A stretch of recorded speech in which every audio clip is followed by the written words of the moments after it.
Good morning, everyone, and welcome to Tanya and You Chapter 46. As we get ready for Pesach, just a week away, it's divine providence that we are studying Chapter 46, which is really a message, a very powerful message that we could take from thinking about what happened to us, what God did for us at the Exodus of Egypt, at Yitzias Mitzrayim. So it's very apropos that we are studying this chapter, chapter 46, right now, days before celebrating the Exodus of Egypt, celebrating Pesach. So we know the first Jew, generally we identify Avraham Avinu, Abraham, our forefather, as the first Jew. Jewish people, you could argue when exactly did it begin. But the Jewish nation, when did that begin? Us as a nation, that began with Yitzias Mitzrayim, the Exodus of Egypt, and Matan Torah, receiving the Torah on Mount Sinai. God chose us as His people. We became from a family to a nation, and right, this is the Jewish nation, and we've been here ever since. What is the difference between a family or a Jewish person, and a nation? And that is that up until we became a nation, you had to live up to your Judaism. A person who was a believer in God and followed in a certain way, they were Jewish. What made Avraham Jewish? Because he recognized God. But afterwards, once we are a nation includes everyone. Everyone, from the most righteous and seemingly worthy of this title, and to the lowest of the low. Regardless of a person's background, status, religious level, whatever contribution they're giving back, no matter what, if you're part of the nation, you're part of the nation, right? If you're born Jewish, you're Jewish. You could be a good Jew, you could live up to your Judaism, but you're Jewish nonetheless. In Hebrew, the word for congregation is tzibur. Tzibur is made up of three Hebrew letters: Tzadik, Bet, Resh. Tzibur. Which means a congregation, a community. And the three Hebrew letters are also an acronym for three words. Words that you may be familiar with from the Tanya. Tzadik, Beinuni, Rasha. The righteous, the in-betweener, right? The average type of person, and the wicked. We're all part of the congregation. We're all part of the community. And in this chapter, chapter 46, we talk to us when we are seemingly unworthy. And it allows us, when we think about how unworthy we are, to inspire us with a greater love to Hashem, right? These chapters, the last few chapters that we've been studying in Tanya, they're very enjoyable. I'm really enjoying these chapters because they talk to your emotions.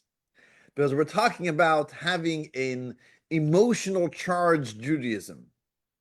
A Judaism where it's not just only the deed, which we know in Tanya, we emphasize that's all really what counts. But nevertheless, the Tanya says it's so much better, it's so much more lively, and when it's done with passion, with emotion, when there's a drive. And in the last few chapters, each chapter gave us various methods of contemplation, various, mental exercises that we could take, that we could do to help us, inspire us, that we should be excited to do a mitzvah. And so we spoke about various types of ideas to think about. Think about God's greatness. Think about how God is our parent. Think about like how God is our life.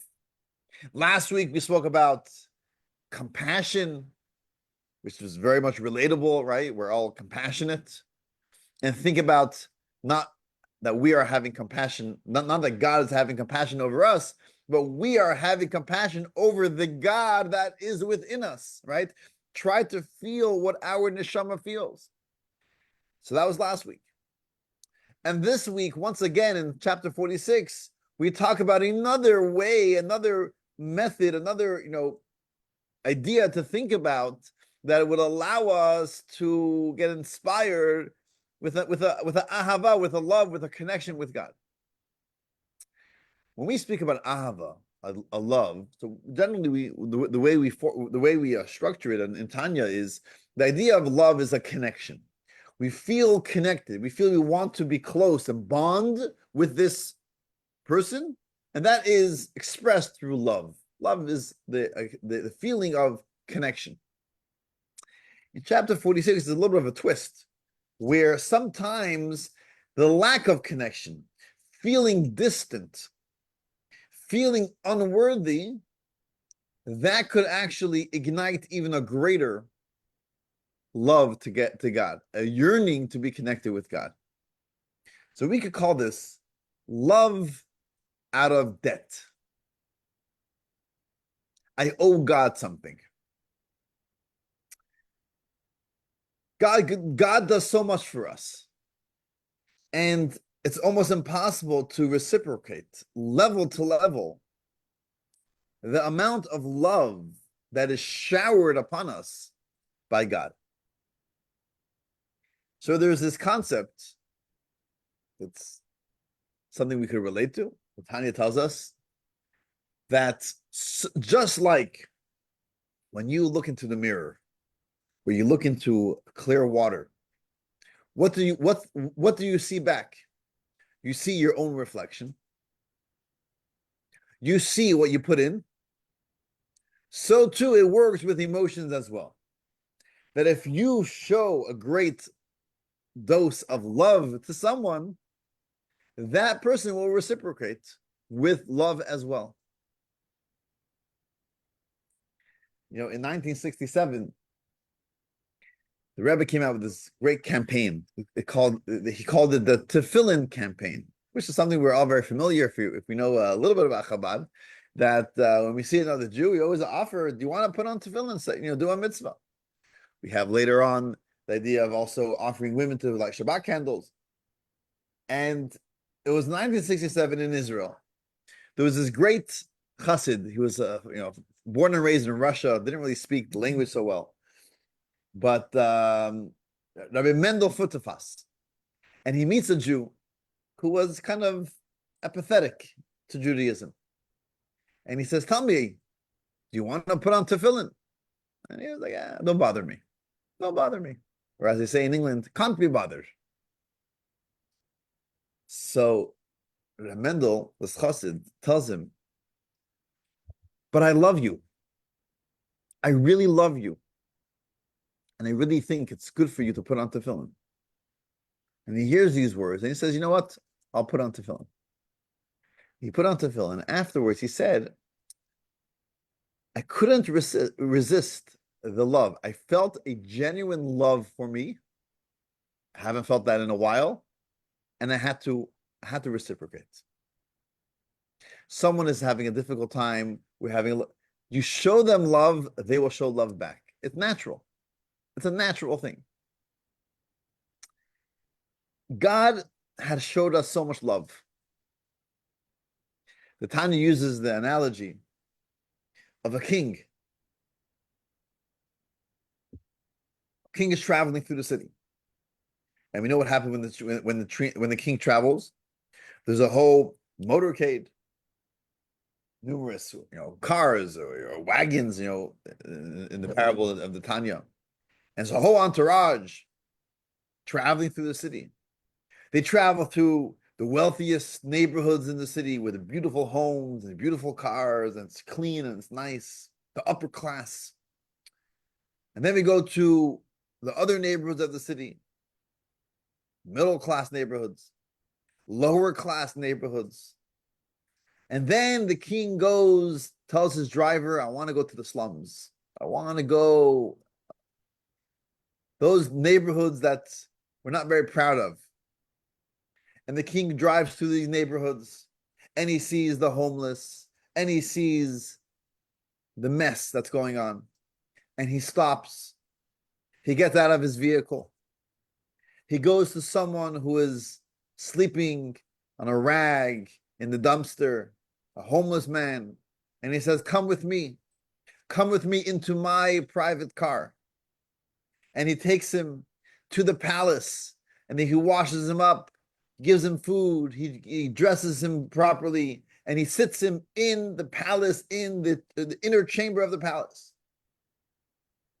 What is going through the mind of this once upon a time homeless person who is at his lowest state? He hit rock bottom. And now he's sitting next to the king himself. It's a changed person. All he wants to do is say thank you. But what can he say thank you with? He doesn't have anything. All he has is his words, his mouth, and his heart. And his mouth could try to express the love, the gratitude that he has in his heart to show that appreciation to the king. So if we take this analogy and we say, you know what? This isn't very far off with what God has done for us as a nation, as a people. We were in Egypt. We were enslaved. We didn't have anything. There was nothing going for us. And God came, God himself, like the Haggadah says, it was God, not his messenger, not his agent, not his angel. He himself came into Egypt and took us out with an outstretched arm and took us through the wilderness, brought us to the mountain, gave us his Torah, the most precious thing. God's Torah itself. The angels weren't very happy with this. The angels were saying, God, don't give your precious Torah to a lowly human being. Keep it up high in the spiritual worlds. And God said, no, this is meant for them. It's meant for the Jewish people. He brought us close. He chose us as his nation. He sanctified us. We built a mishkan, a tabernacle, a dwelling place, a home for God amongst us. For what? For when? For how? For why? What have we done to deserve this? Is it because we have certain merits that therefore God chose us? He has done this for us because of our virtues. God had so much going for himself up and high. He had angels and he has such great, in the spiritual world, right? What does God need here down in this physical world? What does he need us for? But no, he said he put everything aside. He says, no, I want the Jewish people. This is who I want. For what have we done to accomplish this?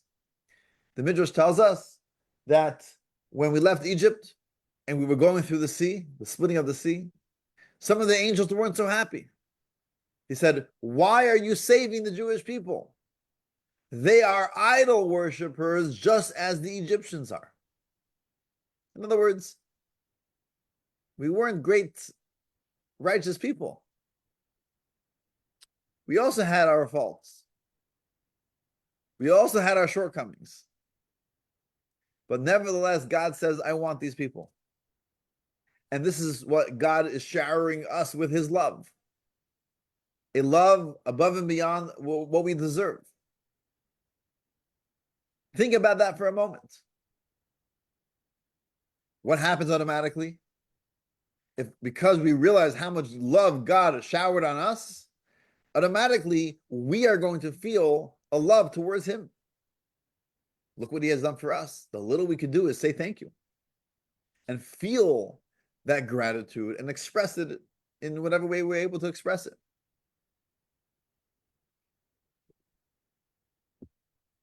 And how do we express it? We express it by just following what he wants us to do. He told us to do a mitzvah, just do it. He has done so much. Imagine this homeless person in the chamber, in the inner chamber and the king asks him, just do me a favor, bring me a cup of water. Of course, I'll do whatever it is, whatever it takes. I mean, I'm overwhelmed with gratitude for what you have done. Think about the history of the Jewish people, right? This happened then in Egypt. But time and again, God had saved us. The fact that we are here, Jewish people, in 2025, alive and well, with all that has occurred to us, and looking at our, other, powerful empires that came and went, and we, a nation, a people that it's been 2,000 years that we don't have a country, and we're still here, we're still alive. It's a miracle. It's a miracle that God is doing every single moment. The little we can do is say back to God, thank you. I'll do what you want me to do. Show some gratitude. This is what the Tanya says in chapter 46. We have to think about this, and this is very relatable because we all want to show gratitude. We don't want to be takers and not givers. And if we just think about it, take the time every morning when we're sipping our coffee, take a minute or two to think about, wow, God has given me so much. God gives me so much. Let me count my blessings. I'm undeserving of it. The little I can do is want to connect with him even more. Like we said, it's like love out of debt. I'm indebted to God. So when we do a mitzvah, we say a special blessing. And the first part of the blessing is the same for every mitzvah. Baruch atah Hashem Elokeinu melech haolam. Blessed are you, God, the King of the universe. Asher kidishanu b'mitzvotav, which you have sanctified us with your mitzvot. And then we say whatever mitzvah it is. To put on tefillin, to place a mezuzah, to eat the matzah, to hear the shofar, whatever the mitzvah is. But we always say the same thing, that God has sanctified us. Kidishanu b'mitzvotav, sanctified us with his mitzvot. So sanctified, kiddishanu, is an interesting word to use in this context, because kiddushin, or right, in the Hebrew word, the etymology of kiddishanu also means, it's the same word that we use under the chuppah at a Jewish wedding, where the groom gives the ring to the bride, and what does he say? Harei at mikudeshet li, you are betrothed to me. But it's the same word, sanctified, betrothed. Kiddishanu is a word used for the relationship of a marriage. A relationship of a marriage is something that we use the word kiddishanu. And in Judaism, we refer to God a lot with this type of relationship, kiddushin, this marriage relationship. In Kabbalah, we talk about the various unions that are happening with God, with the masculine and the feminine energies of God are coming together, but we use this idea of marriage. King Solomon, when he wanted to express the great love that we have for God and God has for us, in this famous book, Song of Songs, he uses the analogy of husband and a wife. There's something special about this love between spouses, between husband and wife. Perhaps even more than parent-child relationship or siblings who love each other. I love my siblings, my sisters, my brothers. I love them. Like my mother says, I love them to pieces. We love our children. We love our parents. The difference is that the love of family is innate. It's natural. It's just right, part of our DNA. The love of marriage, of spouses, is a born love. It's by choice. And the love by choice very often is more passionate, it's more alive. Maybe it's different. It's different than that innate love, but it's on fire. It's very much felt. And we use this analogy or this type of love relationship with us and God as well. Asher kidishanu b'mitzvotav. God has sanctified us. God has married us. God is in this relationship with us through us doing the mitzvah. This is how we connect with God, through his mitzvot. The little that we could do for all that he has done for us. And that's why sometimes we go meshuggah, we go crazy with the details of a mitzvah. Sometimes we think to ourselves, really, okay, so I lit Shabbat candles instead of a minute before sundown, it was a minute after sundown. No. Shabbat candles have to be lit specifically before sundown. In the winter, it could be a little challenge, right? Winter, sometimes by 4:20, 4:37, you got to light candles. 4:38, it's too late. But it's the specifics, it's the details. But if you can think back to your wedding, how much you planned for that wedding, and what were you planning? You weren't just planning the big decisions, the venue, how many people were inviting, which band is going to play. The greatest details. Every little detail had to be planned and it was exact. We're very specific how we want it. It's very important to us. Every last detail of this wedding is planned by the bride and the groom for months and months and months, maybe years sometimes. Why?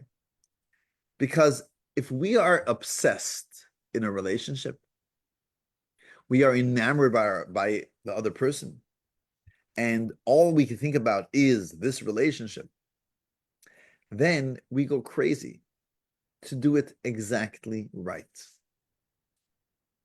I want to make sure the other person is happy and they have exactly what they want because I care for them deeply. That's a healthy relationship, a healthy marriage relationship. And that is the relationship that we have with God. We go crazy on the details because he cares, so we care. Every day we are in this relationship. It's like a new wedding. It's a wedding. Every day is our wedding day. Imagine that.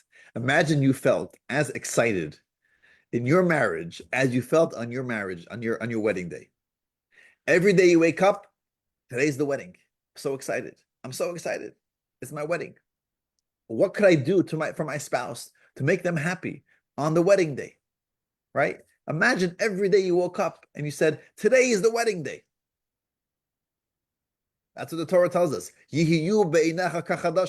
That our relationship with God giving us the Torah, betrothing us, sanctifying us in marriage, in this relationship that we have with God, every day it should be as if it's happening today for the first time. It's new. It's exciting. We want to do it right. This is how we have this relationship. It's a passionate, exciting relationship. We can't take anything for granted. So that is what chapter 46 teaches us. Chapter 46 is telling us, think back and all that God has done for us. As a nation, starting with the exodus of Egypt, he took us out at our lowest point and brought us to our highest point. And if I may add, this is happening on a daily basis.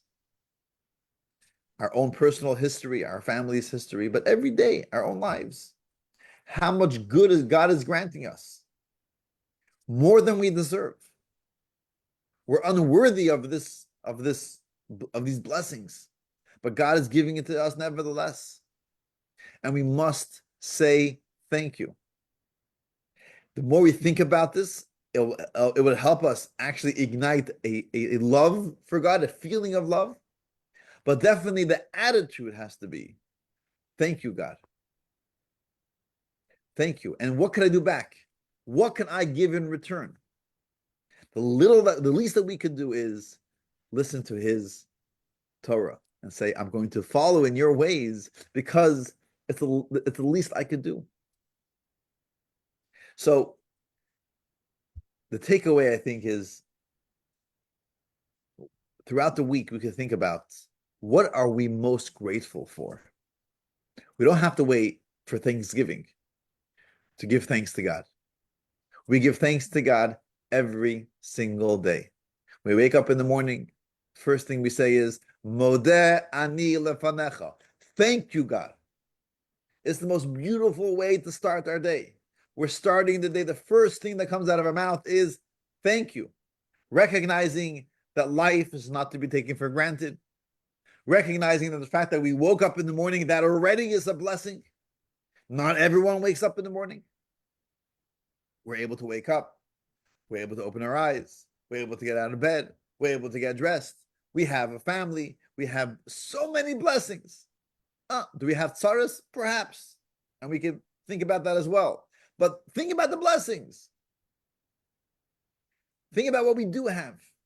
If you open the prayer book, the first few pages of the morning prayer is just giving thanks to God.